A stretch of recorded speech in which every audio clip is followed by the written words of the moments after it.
नमस्कार दोस्तों, मैं विपुल तोंगड़ आपका स्वागत करता हूं आपके अपने न्यूज़ चैनल न्यूज़ एवरीथिंग में। दोस्तों, न्यूज़ एवरीथिंग यहाँ पे आपको साइंस से रिलेटेड छोटे से छोटा बड़े से बड़ा टॉपिक आपको यहाँ पर सीखने के लिए और बिल्कुल कॉमन और नॉर्मल लैंग्वेज में सीखने के लिए मिलेगा। तो चलिए दोस्तों, अपने टॉपिक को आगे बढ़ाते हैं। आज मैं आपके लिए लेकर के आया हूँ इकोलॉजी। इकोलॉजी होता क्या है कि इकोलॉजी को हम ऐसे कह सकते हैं कि वो स्टडी हमारे सराउंडिंग की, मतलब हमारे इकोलॉजी की, ह्यूमंस का, एनिमल्स का या अदर इंसेक्ट वगैरह जितने भी लिविंग ऑर्गेनिज्म है उनका आपस में कैसे इंटरेक्शन होता है, कैसे वो म्यूचुअलिज्म शो करते हैं, कैसे कम्पिटिटिवनेस शो करते हैं, इसी सब की स्टडी को हम बोल देते हैं इकोलॉजी। ठीक है। तो इकोलॉजी जो है बायोलॉजी की वो ब्रांच है जिसके अंदर हम डिफरेंट टाइप के ऑर्गेनिज्म के रिलेशनशिप के बारे में बात करते हैं कि कैसे वो एक दूसरे से इंटरेक्ट करते हैं, कैसे वो एक दूसरे के ऊपर अपनी इंटरडिपेंडेंस शो करते हैं। अब इकोलॉजी की बात करें, अलग अलग तरीके की हो सकती है। जैसे एक्वेटिक इकोसिस्टम हो सकता है। एक्वेटिक इकोसिस्टम का मतलब हो गया कि जो ऑर्गेनिज्म पानी के अंदर रहते हैं वो एक दूसरे के ऊपर डिपेंड करते हैं अपने खाने के लिए, अपने सर्वाइवल के लिए, अपनी सिक्योरिटी के लिए, अपनी सेफ्टी के लिए, है ना। तो इन्हीं सभी चीज़ों को हम जिस चीज़ के अंदर स्टडी करते हैं उसको हम बोल देते हैं एक्वेटिक इकोलॉजी या एक्वेटिक इकोसिस्टम। अब ये जो इकोसिस्टम है हमारा, ये दो तरीके का होता है। एक होता है हमारा फ्रेश वाटर इकोसिस्टम, है ना, तो दूसरा होता है हमारा मैराइन इकोसिस्टम। अगर मैं बात करूं फ्रेश वाटर इकोसिस्टम की, तो वो इकोसिस्टम जिसके अंदर मतलब ऑर्गेनिज्म, ऐसे ऑर्गेनिज्म जो केवल कहाँ रहते हो, फ्रेश वाटर में रहते हो, उनके बारे में हम पढ़ते हैं। जैसे मैं कहने लगूं कि जू प्लैंक्टन्स है, छोटे छोटे जो एनिमल्स हैं वो हमारे फ्रेश वाटर में रहते हैं, जू प्लैंक्टन्स बोलते हैं, जो स्मॉल माइक्रोस्कोपिक ऑर्गेनिज्म होते हैं, है ना। ऐसे ही फाइटोप्लैंक्टन्स होते हैं जो हमारे वो ऑर्गेनिज्म जो माइक्रोस्कोपिक होते हैं और वो क्या करते हैं, फ्लोट करते हैं पानी के अंदर, है ना। जैसे कि हम मॉसेस फर्न की छोटी छोटी वेराइटीज़ होती हैं, है ना, डायटम्स होते हैं। तो ये सारी चीज़ें आती हैं हमारी किसमें, फाइटोप्लैंक्टन्स के अंदर। तो इसके लिए हम एक एग्जांपल ले सकते हैं फ्रेश वाटर इकोसिस्टम का। जैसे कि फ्रेश वाटर जो फिश है ना, उसको वो खाएगी फाइटोप्लैंक्टन्स को। फ्रेश वाटर सिप में ही एक थोड़ी सी बड़ी जो सिप आती है, जैसे स्कॉलिडन हो गया जिसको डॉग फिश बोल देते हैं, वो खाएगी छोटी वाली फिशेस को, है ना। उस बड़ी वाली फिश को खा जाएगा कोई बड़ा ऑर्गेनिज्म, है ना। उस बड़े ऑर्गेनिज्म को हो सकता है कोई और ऑर्गेनिज्म खा जाए, है ना। या हम डायरेक्टली कह सकते हैं कि जो छोटी फिश है वो खाती है फाइटोप्लैंक्टन्स को। फाइटोप्लैंक्टन्स को खाने के बाद जो छोटी फिश है उसको बड़ी वाली फिश खा जाती है उसके अंदर, है ना। उस बड़ी वाली फिश को क्या करते हैं हम खुद पकड़ करके और इंसान जो है उसको खा जाते हैं। तो ऐसे इकोसिस्टम को हम बोल देते हैं फ्रेश वाटर इकोसिस्टम। ऐसे ही हमारा मैराइनल इकोसिस्टम होता है जिसके अंदर टर्टल वगैरह जो हम बोल देते हैं कि जैसे फाइटोप्लैंक्टन्स हुए उनको टर्टल खा जाएगा, है ना। या कोई छोटा जू प्लैंक्टन्स उसको खा जाएगा, उसको छोटे जू प्लैंक्टन्स को कोई बड़ी फिश खा जाए, है ना। उन बड़ी फिशेस को जैसे सैल्मन वगैरह हो गई, है ना, इन सब को हम क्या करते हैं अपना मतलब हंटिंग करने के बाद उनको क्या कर लेते हैं, खुद के यूज़ में ले लेते हैं। तो ऐसे सिस्टम को हम बोल देते हैं मैराइनल इकोसिस्टम। इसके बाद बात करते हैं टेरेस्ट्रियल इकोसिस्टम।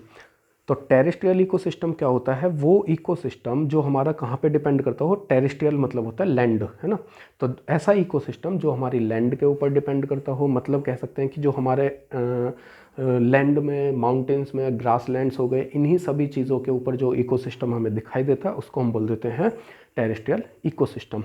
इसी के अंदर आता है ग्रास लैंड इकोसिस्टम, जिसमें हम क्या कर सकते हैं कि जैसे पहले हमने सपोज करो कि एक पेड़ ले लिया, है ना। ये पेड़ जो है, इस पेड़ को खाएगा ग्रास हॉपर, जिसको हमने बोल दिया ग्रास हॉपर। इस ग्रास हॉपर को ईट कर जाएगा कौन, कोई भी बड़ा प्लांट, सॉरी, ग्रास हॉपर को ईट कर जाएगा, जैसे मैं बोल सकता हूँ फ्रॉग, है ना।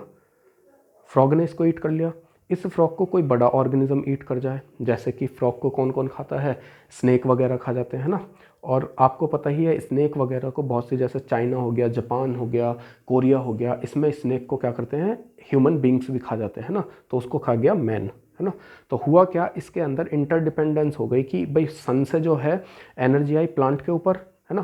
प्लांट से वो एनर्जी पहुंची किसके ऊपर, मतलब प्लांट को खा करके ग्रास हॉपर ने एनर्जी ली, ग्रास हॉपर को खा करके फ्रॉग ने एनर्जी ली, उस फ्रॉग को स्नेक ने खा लिया तो स्नेक की ग्रोथ हुई, और उस स्नेक को खा लिया ह्यूमन बींग्स ने, तो ह्यूमन बींग्स की ग्रोथ हो गई, है ना। तो ऐसे सिस्टम को हम बोल देते हैं ग्रासलैंड इकोसिस्टम।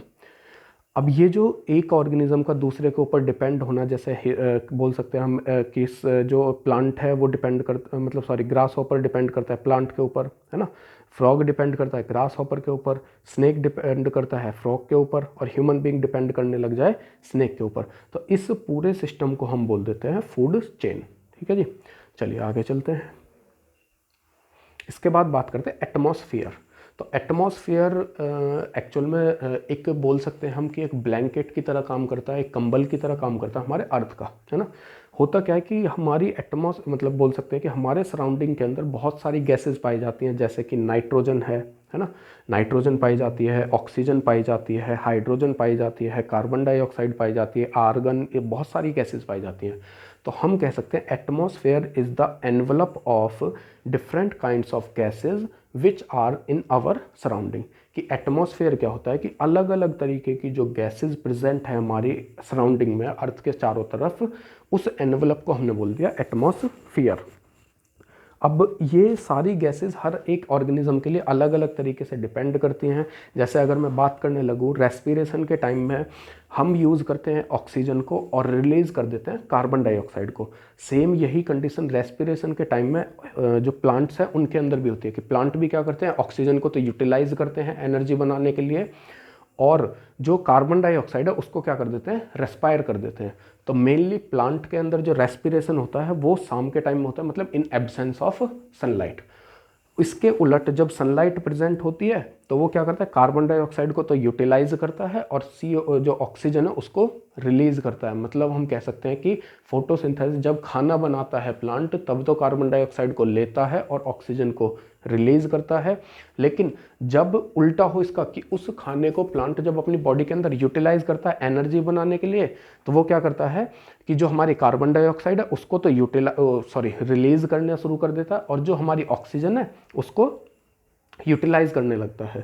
तो इस तरीके से एटमॉस्फेयर को सीधी सी बातों में बोले तो envelope of different kinds of gases which are present in our surrounding is known as atmosphere.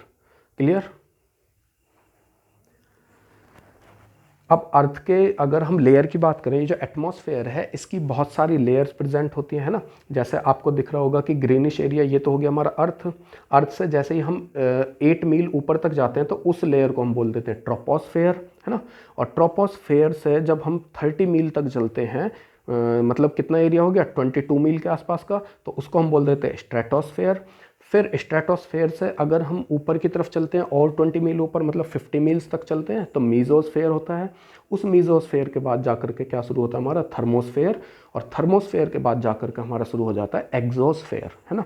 तो ये अलग अलग जो लेयर होती हैं इनका टेम्परेचर भी अलग अलग होता है। जैसे थर्मोस्फेयर की बात करें तो बड़ा ही कैसा होता है, थर्मल टेम्परेचर होता है, बड़ा हीट वाला टेम्परेचर है ना। आयनोज की फेयर की बात करें तो वहाँ पे आयंस की प्रेजेंट में हर एक चीज़ें प्रेजेंट होती हैं, जैसे ओजोन लेयर वगैरह, ये सारी चीज़ें, है ना।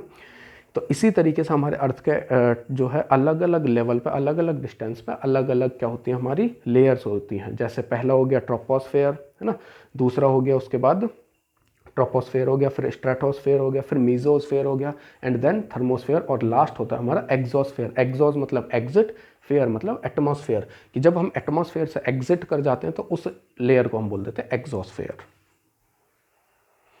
इसके बाद बायोडाइवर्सिटी क्या होती है, ये दो वर्ड से मिलकर के बनी है, बायोलॉजिकल और डाइवर्सिटी। बायो का नॉर्मली आप समझ सकते हो, बायो का मतलब होता है लाइफ, है ना, और डाइवर्सिटी का मतलब होता है वैरायटीज़। कि जो हमारी अर्थ है उसके ऊपर इतनी ज़्यादा लाइफ की वैरायटीज़ पाई जाती है, मतलब इतने अलग अलग तरीके के ऑर्गेनिजम्स पाए जाते हैं। तो वो जो डिफरेंट टाइप ऑफ ऑर्गेनिजम्स हैं उनकी लाइफ और उनकी प्रोसेस की, कैसे वो ग्रोथ करते हैं, कैसे रिप्रोड्यूस करते हैं, कैसे डेड होने के बाद वो क्या हो जाते हैं, डिकम्पोज करते हैं, इन सभी चीज़ों को पढ़ने के लिए हम किसकी ज़रूरत पड़ती है, बायोडाइवर्सिटी की। तो एक बार दोबारा बता देता हूँ, बायो मतलब होता है हमारा लाइफ, एंड डाइवर्सिटी मतलब वैरायटीज़, की लाइफ की वैरायटीज़ का प्रेजेंट होना किसी जगह पर। इसके बाद में है इंटरडिपेंडेंस और इंटर रिलेशनशिप ऑफ ऑर्गेनिज्म। जब एक साथ बहुत सारे ऑर्गेनिज्म रहते हैं तो कुछ कंपिटिटर्स भी होते हैं उनके, है ना। कुछ कैसे होते हैं, म्यूचुअलिज्म भी शो करते हैं, मतलब कुछ तो उनके एनिमीज बन के रहते हैं, कुछ उनके क्या करते हैं, दोस्त बन के भी रहते हैं, है ना। तो इसी इंटरडिपेंडेंस और इंटर रिलेशनशिप को ऑर्गेनिज्म की को हम क्या बोल देते हैं, फूड चेन बोल देते हैं, है ना। तो फूड चेन क्या है कि it is the interdependence of living organism on each other, है ना, to survive, for survival and to maintain the energy level in the atmosphere. कि फूड चेन एक प्रोसेस है या एक इंटर रिलेशनशिप है किस किस के बीच में, अलग अलग ऑर्गेनिज्म के बीच में।